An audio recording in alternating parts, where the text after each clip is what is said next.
see you again. Morning, Robert. Actually, I'd quite like to pick up on something that Allegra mentioned, which was a tweet from Brendan Cox, the widower of your former colleague Jo Cox. And he said, in effect, the issues here are the injustices related to this disaster we've witnessed. And he said it's time to lay off the Prime Minister. As somebody who was subject to an absolute barrage of criticism and to some degree hate during much of your time as Labour leader, do you have any sympathy for what the Prime Minister is currently going through? Look, the issue has to be what the people of Grenfell Tower are going through and what the people of North Kensington are going through at the present time. A disaster happened. A very large number of people lost their lives. Can I just ask you, a lot of people say she doesn't care. Do you believe she doesn't care? I think everybody cares to an extent, some to a deeper extent, and some show empathy in a different way to others. But the real issue is not about what we as individuals feel, Theresa May, me, anybody else. It's what those people are going through. And because it's unimaginable that you watch people burnt to death through the windows of a flat because they can't get out. And then you have a very large number of people looking for somewhere to live now because the Royal Borough of Kensington and Chelsea doesn't have the capacity to deal with the crisis. Put it another way, every day at Heathrow, planes get delayed. Hundreds of people get stranded. Airports all over the world. Hotels are found for them immediately. They're sorted out. 400 or so people, still, most of them have not got somewhere decent or safe or secure to stay in. Somehow or other, it seems to be beyond the wit of the public services to deal with a crisis facing a relatively small number of people in a country of 65 million. Let's look at it. But you made a statement that some people think was controversial, which is that the vacant properties in the area should be appropriated. How would that work in practice? I don't think it's very controversial at all. I think some thought it was controversial. Well, some people. I'm not blaming you for that. There are a large number of deliberately kept vacant flats and properties all over London. It's called land banking. People with a lot of money buy a house, buy a flat, keep it empty. But you would seize it forever, or just take it for as long as they're needed? Well, I'm just looking at the mechanism. Occupy it, compulsory purchase it, requisition it. There's a lot of things you can do. But can't we as a society just think, all of us? It's all very well putting our arms around people during the crisis, but homelessness is rising, the housing crisis is getting worse, and my point was quite a simple one. In an emergency, you have to bring all assets to the table in order to deal with that crisis, and that is what I think we should be doing in this case. Absolutely. There's also an issue about responsibility. You won that constituency recently, new MP Emma Dent-Coad. She was a member of the Housing Scrutiny Committee at the time that decisions were being made, for example, to put this inflammable cladding on the building. Have you talked to her about how she was effectively party, it seems, to a decision that may well have been disastrous? I've talked at great lengths to Emma Dent-Coad since her election about all the... And what does she say about how this happened? What she says is that she wanted that area to be improved, she wanted the housing conditions to be improved, she wanted a refurbishment to take place of that block, as I'm sure any decent councillor would. But why didn't she stop this form of cladding being used?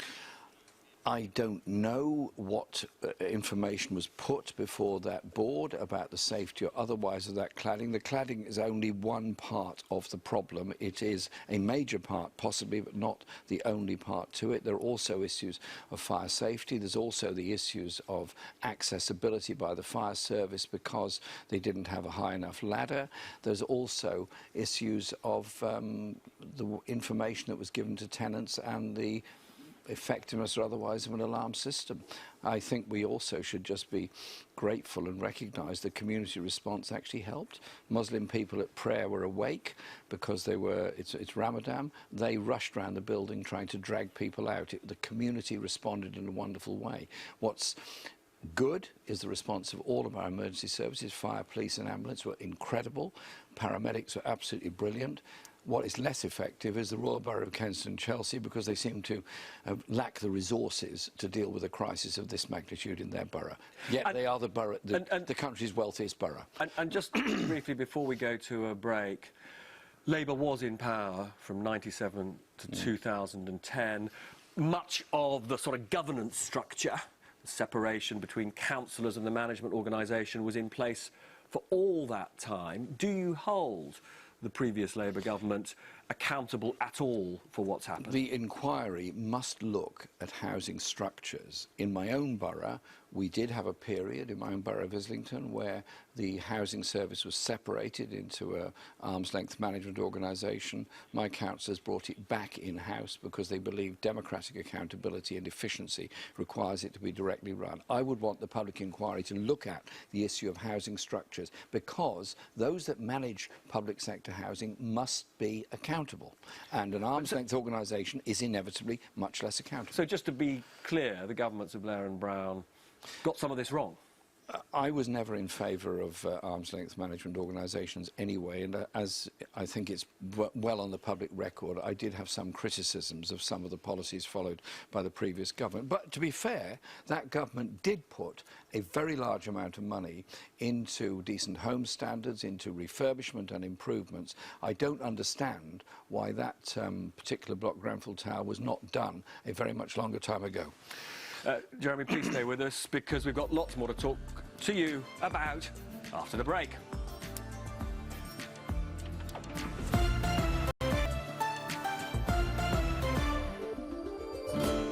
Welcome back to Peston on Sunday. I'm delighted that Jeremy Corbyn is still with me, because I nicked your bike. Now, if I could... Shocking man. If we could move on to the post-election politics, can I just check, because I saw Diane Abbott the other day and she looks fit and well again. Is she back as Shadow Home Secretary? Yes. She is. So she's back in post. Diane suffers from type 2 diabetes and suffered a great deal during the latter part of the election campaign, and I had a chat with her during that period, and we felt it was right that she took a break from intensive campaigning at a national level for... But she's back at the front line in that job. And she is getting all the support necessary, and she is the Shadow Home Secretary. Fantastic. And you were under quite a lot of pressure to broaden the... Me under pressure? From whom? Well, from some of your backbench colleagues, to broaden the membership of the Shadow Cabinet. You brought in some new faces. Do you think... Well, why didn't you go further? I mean, quite a lot of people thought, for example, bringing in the likes of Yvette Cooper would have been a good thing. Well, we had a team that has been together in broad terms for more than a year, in some cases for the almost 2 years since I became the leader of the party. I think they performed absolutely brilliantly during the general election campaign. We had the largest ever increase in Labour votes since the Second World War. We gained seats when possibly even yourself predicted we might be losing some. Not sure I did. I'm not sure I ever said that. Actually, if you look at what I said... Robert, I was extremely careful. I wasn't blaming you for anything. I wouldn't dream of... No, you can blame me for whatever you like. No. Anyway, let's move. Anyway, the point I was making was we have a team together, performed brilliantly during the election campaign. They and the party national executive put together a superb manifesto. And yes, I have... brought in other people.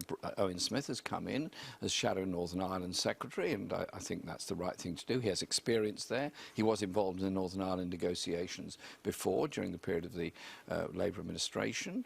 And so I think that we need to recognise that, and recognise that we have a strong team. I haven't yet filled all the shadow ministerial positions, and so you'll hear about those appointments this week. We haven't got a lot of time, and Brexit negotiations start tomorrow. Now, one of the things that people find attractive about you is, in theory, you don't do the kind of facing both way politics that your predecessor Tony Blair is often accused of having done, but many people would say that you are facing both ways on Brexit, that you are both appealing to those who are nervous about immigration, who want a harder Brexit, and yet, you know, at the same time, you're trying to pick up those who voted for Remain, and you've got a very unclear policy that's not, frankly, very different from a Tory policy.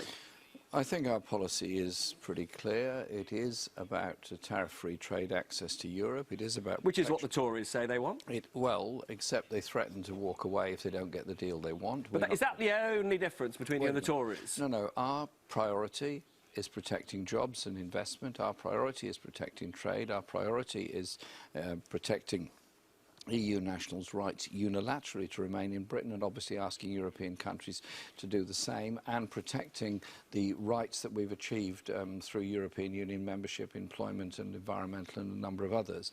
But it's also about having a partnership with Europe in the future. We're not threatening to walk away, and we're not threatening to set up a low-tax economy on the shores of Europe. We want to work with Europe, recognising the result of the referendum. Labour has support from those who voted leave and those who voted remain. And we have to recognise the processes that led to that. And I think the general election showed that our idea of an investment-led economy, of greater social justice in Britain, surely in the wake of Grenfell Fire, we have to recognise something has gone badly, badly wrong in this country, that predominantly poor people die in a towering inferno because of possibly, in the long term, a lack of public investment. Jeremy, sadly we're out of time, but I'll be putting much of this to the Chancellor Philip Hammond later in the programme. My thanks to you.